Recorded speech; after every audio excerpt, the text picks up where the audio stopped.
known as the Fountain of Youth. And today, if you guys want to sample some of those waters, I do encourage you to pull a cup from the silver cup dispenser, and you're going to step into this area. We are encouraging a flow of traffic, and then following those arrows in a one-way direction, taking your turn down in the gravel area. You'll go down those steps. That's where you will find that well. Keep in mind that is one of 9 wells that have been in this location. As you make your way through, you're welcome to go ahead and get started. You'll see the black and white, and the well has existed there, maybe a little bit different in form and fashion, that being a bowl or a basin that they were able to fill their cups up and drink their water from.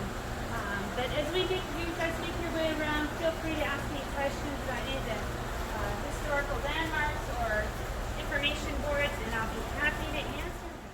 Blacksmith shop we would have found in the early days of St. Augustine about 450 years ago. This was a tiny little town with biscuits. Now, what I'm going to be having the fire here today, hardwood charcoal. And I looked at it and go, wait, I thought they used coal before. But you're right, most places they use coal. But the Spanish got up here, and well, let's say they already knew about problem. And that is that Florida is basically a giant sandbar. There is no coal under Florida, so they had to use hardwood charcoal, which was made from the live oak and the cypress trees. Now I'm going to speak to you younger folks who are here for just a moment. Now, so you folks understand what's going on, all right? Now, there's going to be a fire here in just a minute. The fire is not coming from nowhere. I already have a small fire in here. It's kind of like a barbecue fire, all right? I'm using the same stuff I use for barbecue. That's that charcoal that I put on here, all right? Now, the thing is, I have to have a fire here because I'm making things out of metal. To make things out of metal, I have to get the metal really hot so it becomes soft, so I can make it in different shapes. So, that's why I got a fire. Now, this fire, regular temperature of a barbecue is about 600 or 700 degrees, but I need to get hotter, okay? That's why I have the stick for. The stick goes all the way back here to this rope. Rope attaches this big old thing back here called a bellows. Bellows, think of it as a big bag of air. When I pull on the stick, it squeezes the air from the bag of air through the pipe and up into the fire. And here's the trick. The more air I put through the fire, the more charcoal I burn all at once. By burning the charcoal all at once instead of slow over time, I make this fire a whole lot hotter than a barbecue. Now, like I said, a barbecue gets up to that 600 to 700 degrees. Here, I keep pulling on these bellows. I can make it all the way up to 2,500 degrees. Now, the truth is, I do not actually want to do that, because if I do, the metal becomes liquid and molten. You can't put liquid metal on a pan. So I'm going to stop at a nice cool temperature of about 1,800 degrees. But here's the thing. These are a whole lot of numbers, and these numbers wouldn't mean anything in Spanish. They barely have a thermometer. They told me it was 1 day. So we do it the same way they did back then. That's by the color of the metal. You look at a nice glowing orange, yellow hot. All right. So, still not quite time for you to get started yet. So anybody got any questions about this before we get any further along? There's a sandbar, there's no hole under it. Where did the iron and steel come from? Well, Pedro Menendez, that man came prepared. He brought with him over 1,200 pounds of iron and steel when he came here and found its colony. A lot of it wrought iron, a lot of it the high carbon steel you can use for knives, swords, things like that. We mostly use wrought iron for things in everyday life in those days, because wrought iron, of all the types of iron and steel that exist, rusts at the very least. This is Florida, everything rusts here. I want to get as much of a head start on that as you can. So, now as much as it came across the ocean, also keep in mind the Spanish had mines out South America and Mexico, and they were providing what we call iron blooms, which could be hammered into wrought iron. So, now, as I said, we got to get the metal nice and hot. Now, what we're making here is stuff for everyday life. Now, Pedro Menendez, when he founded the colony in 1565, brought with him 8 blacksmiths to build the colony. Literally, those rectangular structures out there are recreations for the archaeologists who told us there are one home for the planet gold. To build those, the blacksmiths, they made all the tools we needed. They made the saws and the axes to cut down the trees. They made the hammers and the nails. They made the hinges, the handles, the latches for the doors, the bars, the windows, the hoops, the barrels, the horseshoes, the plows, the rakes, the shovels, the chains, the hooks, the things to cook with, you name it. Everybody needed something for the blacksmith. Now, all those things I mentioned, you might notice, I didn't mention the swords and the armor. I didn't mention those because for the most part, we did not make them here. You see, Pedro Menendez knew there had been 52 years the Spanish come here to Florida, tried to start a colony, and it's actually been dying. Pedro Mendez did not want to add his name to that list, so he brought with him all the weapons and armor he was going to need, and then some. And so, we're making stuff just to survive. As I mentioned before, we're using regular old hardwood charcoal, which gets up to about 600 or 700 degrees normally. I'm aiming for that temperature about 1800 degrees. Now, I'm going to show you all this board right here. Steps that I go through to make a nail real quick here. I'm on step number 1, get the metal nice and hot. I'm going to put that right here so everybody can see it. There we go.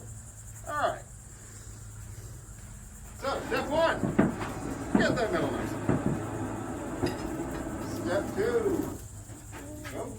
Step 2. Hammer it flat in wind direction. Put it up on its side. Hammer it flat the other way. This makes it square. Down at the end, begin drawing it out to a point, making it longer, thinner. It's a nail. Nails work better with points on them. Even it out a bit. Take out some of the lumps.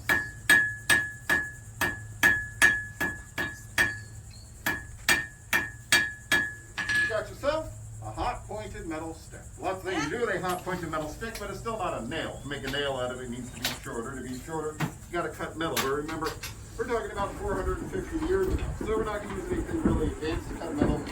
We'll be using this right here. It's what's called a wax cut, because it's used for cutting hot metal, and you can tell they talk real long and hard about that. And so we handed out until it goes right there at the end. Now this time I'm trying to heat up the end of that nail, it's still a little bit further back. Get it nice and soft, ready for the cut. Now this is what we call a rolling cut. Here I'm not trying to cut all the way through the metal. In fact, leave a small piece in the very center there, which is still just barely hanging on, like that. So I'm going to heat up one last time that very thin piece right there.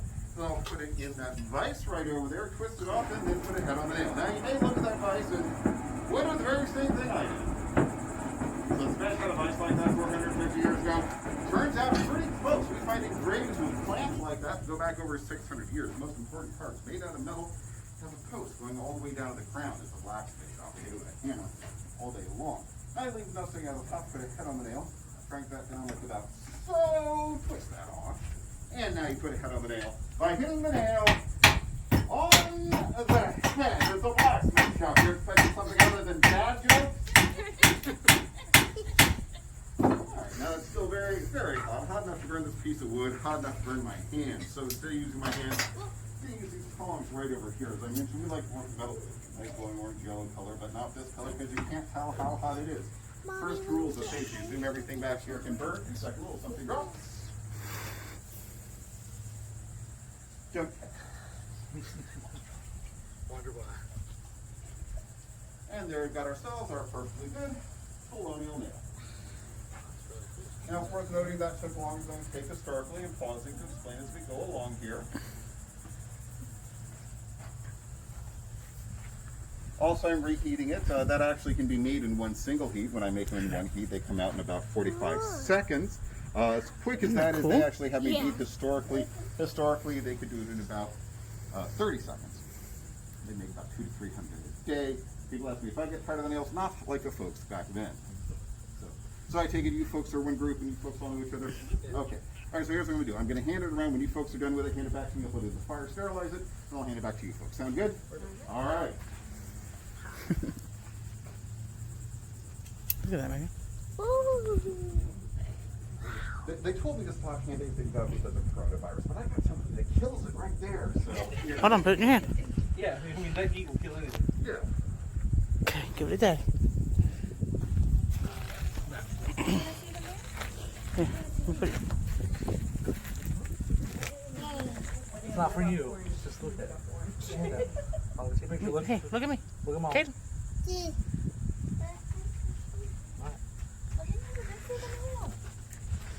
Oh, here, no, I'll take it and then I'll sterilize it. There we go. Steel does not weld to itself, which is one of the questions I often get, as much as you might think. The main reason being is that it's got all the carbon in it. It actually kind of comes to the surface and prevents it from sticking. So that's why I can have this in here, and unless I'm really overheating it to the point where I'm burning and melting the metal, it's good. So. We'll leave you folks with one last little piece of trivia. The reason why the name of the job is blacksmith, not the color of my hands, but instead the color of the metal. Iron and steel unpolished metal, sort of black color, are known as the black metals. The word smith comes from the Old English word smite, meaning to hit things. I hit black metals. Thank you all for visiting me, your blacksmith. Coming today, and what we're going to show you here are a couple of weapons that Pedro Menendez de Avala's men brought to the New World in September 1565.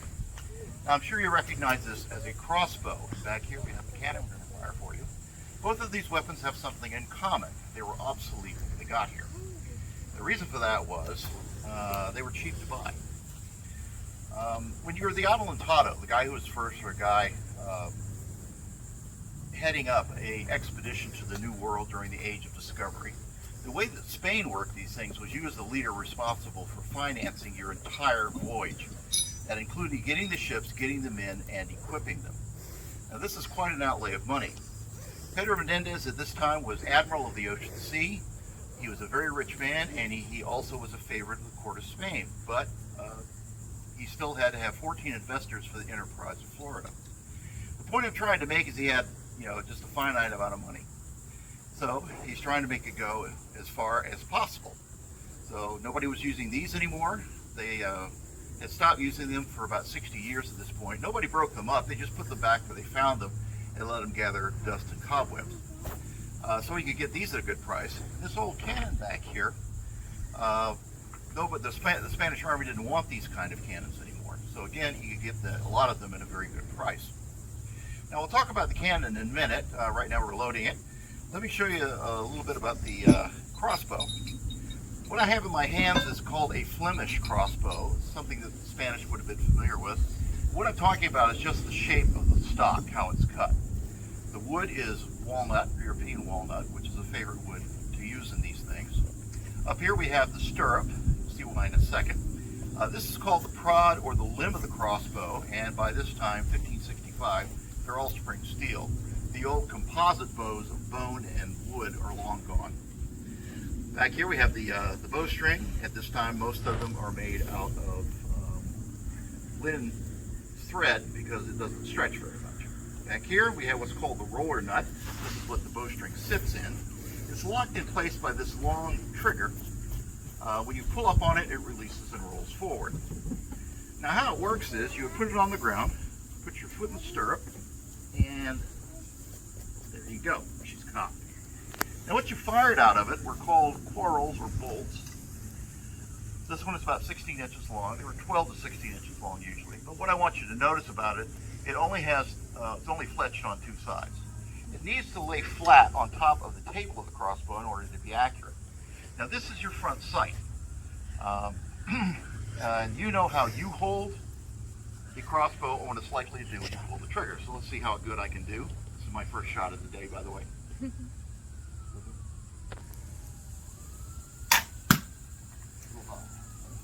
Try again. I won't say anything about getting 3 bullseyes this morning, okay? Okay, no. Just didn't want to not say anything about that. Please don't see.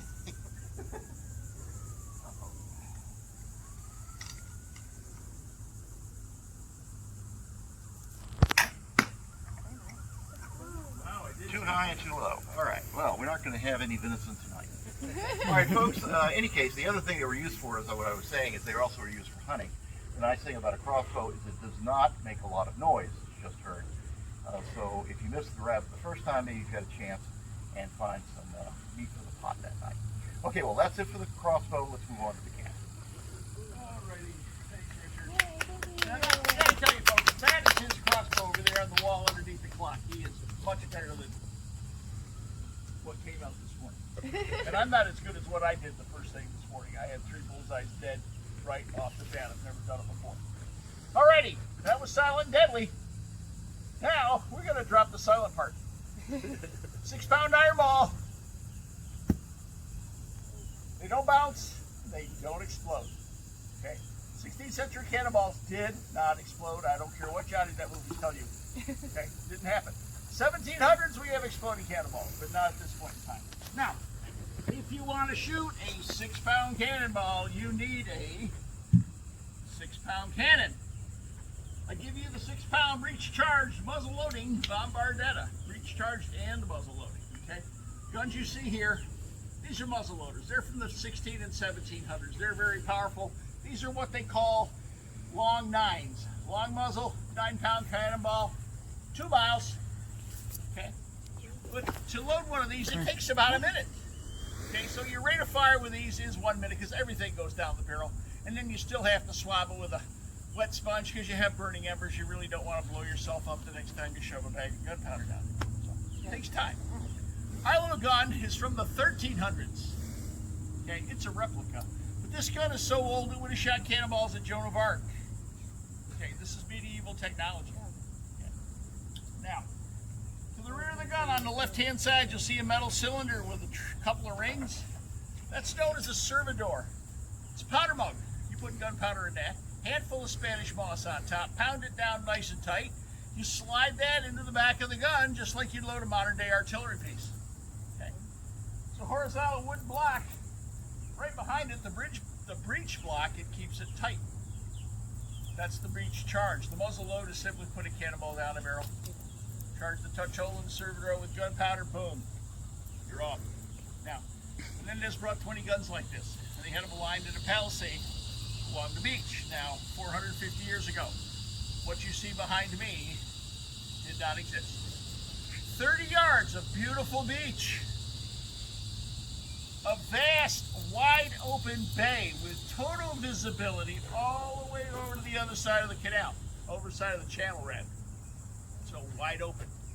Way out there is a massive sandbar that prohibits entrance into this bay. To get into this bay, you have to go all the way over to where the lighthouse is. And there was a channel in from there, and that was 9.5 feet deep at high tide. Galleons draw 12 feet of water. Okay, you can't sail large ships in here. Now, you want to come to St. Augustine? You anchor your boat. You put that in the water over there. That's what we call a chalupa. It is a Spanish longboat, not a menu item at Chipotle. 38 feet long, 9.5 feet across the beam. That boat carries 4,000 pounds of cargo. It only draws 3.5 to 4 feet of water. Crew of 11, 5 on a side rowing, 1 man at the tiller. So you're going to put soldiers and equipment, things like that, in that boat. Okay. Now, each of these guns would have had several servidors ready and loaded.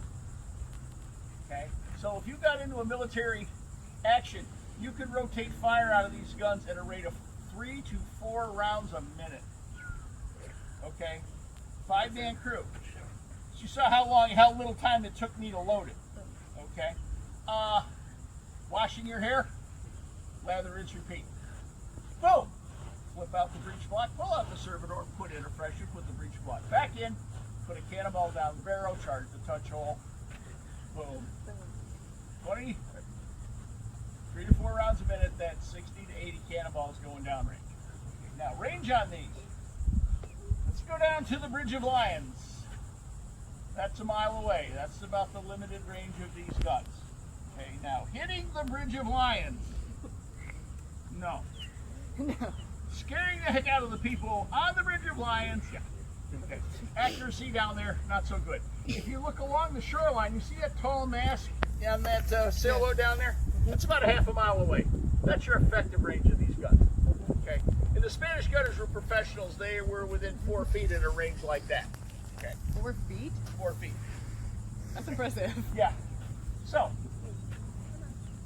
you want to attack. Your soldiers are wearing your typical steel helmet, breastplate, backplate, possibly chainmail, sword, dagger, ammunition, food, water. They're all geared up. They got a pike, they got a musket, they got a crossbow. They're going to row their boats down to the end of Anastasia Island. They're going to make the turn. And now, at half a mile to 3/4 of a mile, 20 guns are going to let loose on them. And all these guns are focused on one point out there. Okay, so now, 60 to 80 cannonballs are coming at you at around 400 miles an hour. Okay, now just show how fast that is. That's a 6.6 second trip down to the bridge. Okay. What do you think it's going to do to that boat? Splinters. Exactly. If you're not hit by the cannonball, you're going to be hit by something that the cannonball hit, whether it's splinters or your buddies or whatever. Your buddies. If you miss that, if you survive that, your boat is probably sinking. And what are you wearing? Metal. Lots of metal. Yeah. Now 9.5 feet's pretty darn deep.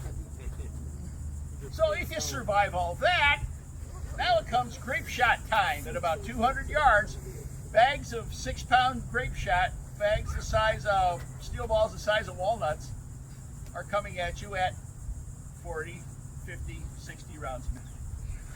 Good luck with that. Now let's talk about gunpowder. To get them all 1 mile at 400 miles an hour requires about 1/3 of the gun's weight in gunpowder. That for this gun would be between 1.5 and 2 pounds of gunpowder. Okay. Now, for everybody's sake, we like you people to come back with your hearing the next time. We don't want to go to jail, Cover your ears, so man. we're going to cut back on the gunpowder load a little bit. Okay.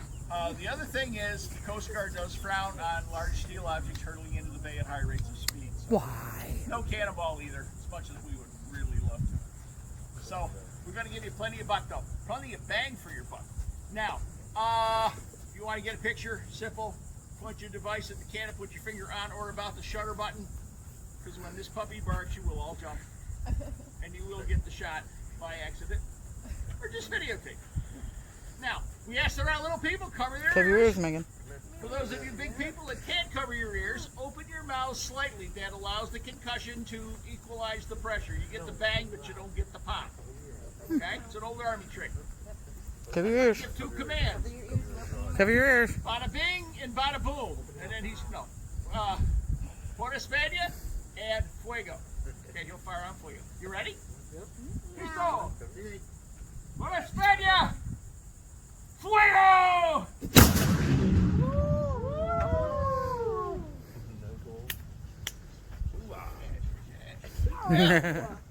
You guys, Wasn't that awesome?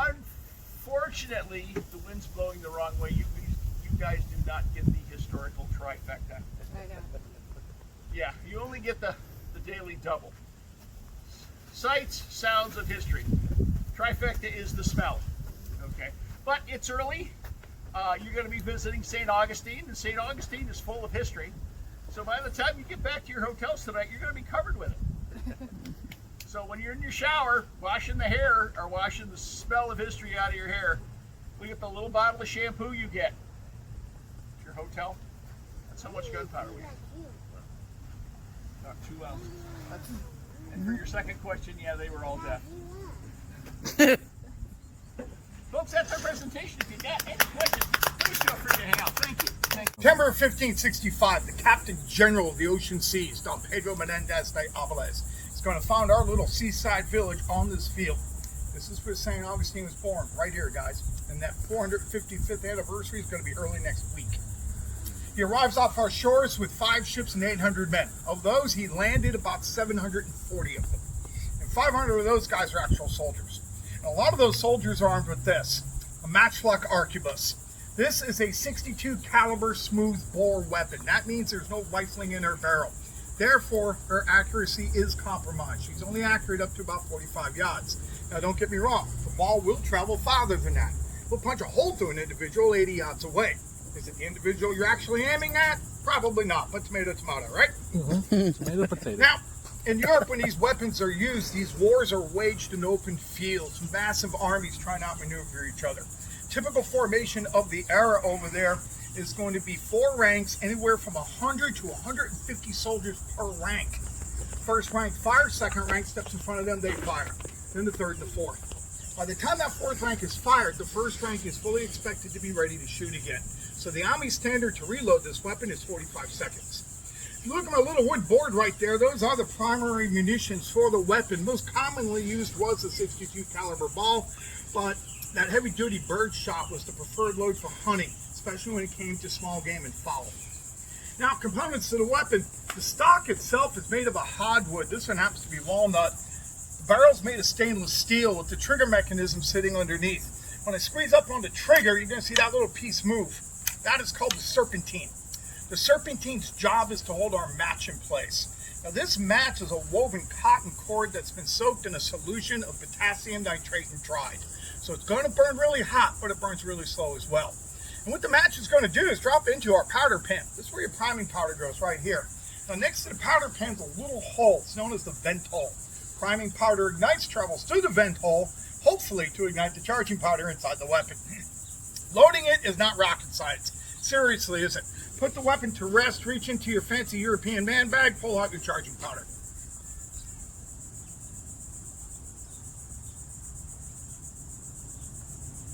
Now, for the purposes of the demonstration, we are only using around 75-80 grains.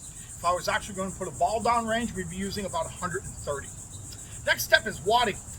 In Europe, wadding is actually prefabricated felt plugs that have been dipped in olive oil. We run out of those here really quick. So what they started to do is they started to pull this moss out of the trees.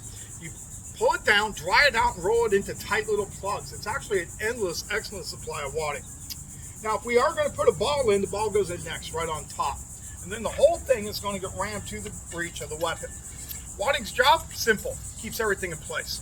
Keeps your powder exactly where you need it. The ball's going to tighten in right on top of it. So if I flip the weapon upside down, nothing comes running out the front. See this? It's the ramrod. You need this. So please do not make the mistake of placing it back down the barrel when you're returning it. Put it back where you got it. Place it back down the barrel, you fire the weapon. Where's the ramrod going? Guess what you're stuck with now? A 9-pound club.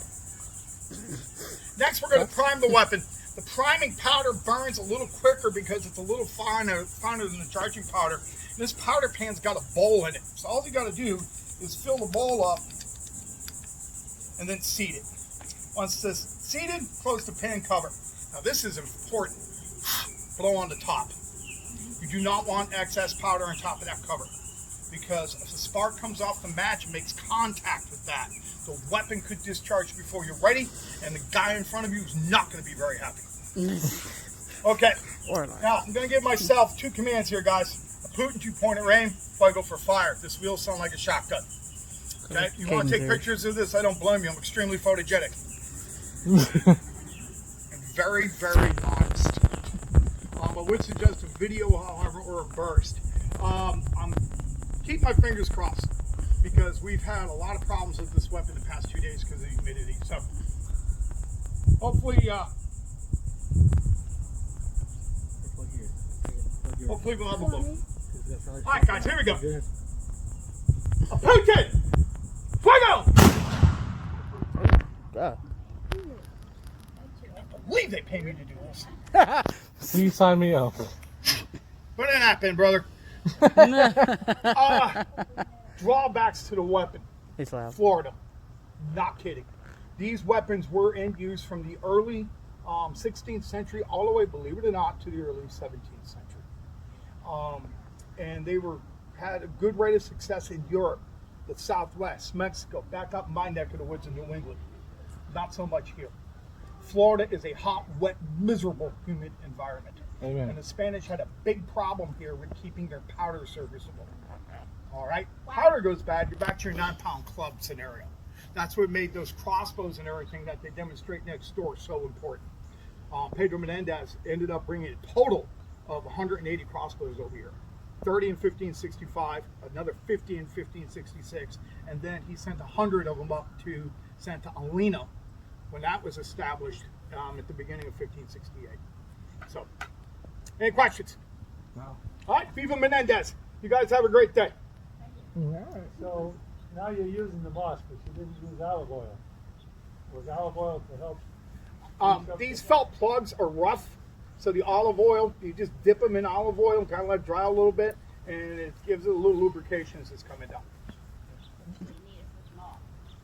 And what is the iron piece that comes out the bottom, that strip of iron there? What does that do? That just keeps you from holding on to the gun? Or As I said during the demonstration, that's the trigger mechanism. oh, okay. I didn't hear that. Oh, no worries.